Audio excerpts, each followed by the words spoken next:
2-2 draw with Leatherhead, top of the league, 5 wins out of 5, and I thought the point was the least we deserved. We were very good today. Yeah, I think the second half performance definitely would have been deserved of 3 points. I think you have to kind of respect it though, because I think in the first half, one of the messages was that we had to be a little bit grateful that we were 1-0 up, and not take the fact that at certain points they could have been 2 or 3 up. Apart from good defending and some crucial saves by Josh. So I think in the overall, you probably look at point is a big point for us, and probably a deserved one for sure. I just think where the last 15 minutes of the game goes, it's one of those that feels like a loss. But just respect the draw, because they were very good first half. We were very good second half. So building on Littlehampton, which was a good 90, another good 90 today. Do you feel like it's all beginning to kind of come together and gel? Yeah, listen, we still conceded 2 goals today, which is something that we have to look at. We still conceded a goal against Littlehampton, but I think you can see from the 2 performances that there's certainly something that's changed. I think I said it to you on Thursday, I said it to you last Sunday. Mentality is in a very, very good place in terms of the changing room. We had a very, very good week this week, and I think that's I think it sometimes gets brushed aside in football. I think it's so important. You can just see everyone's confident, everyone's believing. We had a quality squad to pick from today. Some very good subs, some used subs that are more than capable of coming on and affecting the game.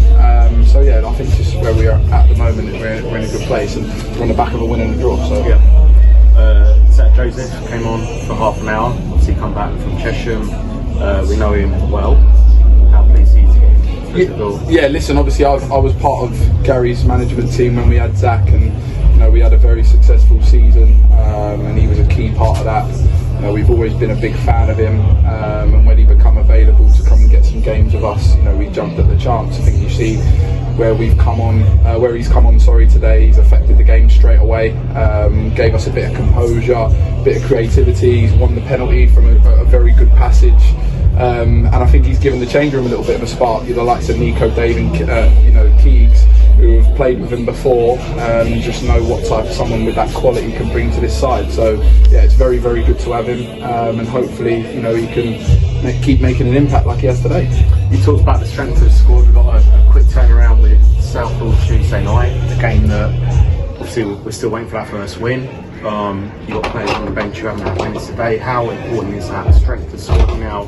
Because games are coming thick and fast. Listen, you look at Tuesday's game, you've got 48 hours till your next 90, so your squad is always going to be a big factor in that. I think maybe some people might have looked at the team sheet today. I know probably some of the players would have and gone, why have we made changes in terms of our first win on Sunday? Didn't think we should be so naive coming away to a team that's unbeaten. Away from home, top of the league. I didn't think we should be naive in terms of not changing our side, but we made the changes that we thought could affect this type of game, and that just shows what type of squad you've got. On Tuesday, I'm sure there'll be more changes. I think you have to look at the game, and I gave the management team a bit of credit. Not just myself, obviously Ryan, John, Finn, Josh. Everybody that's with us, because we changed the shape at a crucial time today. And that shows where you've got a squad and a strong squad and a quality squad, you're able to adapt to certain things in a situation. We change the shape and we get our second goal. So credit obviously went to them as well for the decision making. So yeah, listen, you can only do that with a healthy, strong squad. And at the start of the season, we was in a bit of a pickle. So it's nice to be able to pick some quality players, and again, there's some very, very good players that aren't in our squad today. Finally, a word about the support. A lot of people behind the goal, a lot of noise. Yeah, I was going to say that if you didn't ask, I think I'd just come up on my phone that Leatherhead has tweeted back to Hendon's full-time result. And I think the away team kind of appreciates the following that you've brought. It kind of shows something. So, again, there's credit to the fans, because we've probably got one of the best away followings in the league for sure. And it's not just people coming to watch silently, they're singing songs and having a good time. So, it means a lot, and that's why we go and thank them all the time after every game. So, yeah, credit to them and appreciate it all. And listen, we're hoping to keep bringing performances like that. 'Cause I think the last 2 performances have been something that they can be proud of. So yeah, we're looking forward to Tuesday. A point today means nothing without a win Tuesday, because that's your week. So get 4 points out of your week. Saturday, Tuesday, that's the most important thing. Well, good start. See you Tuesday. Cheers, mate. Thank you.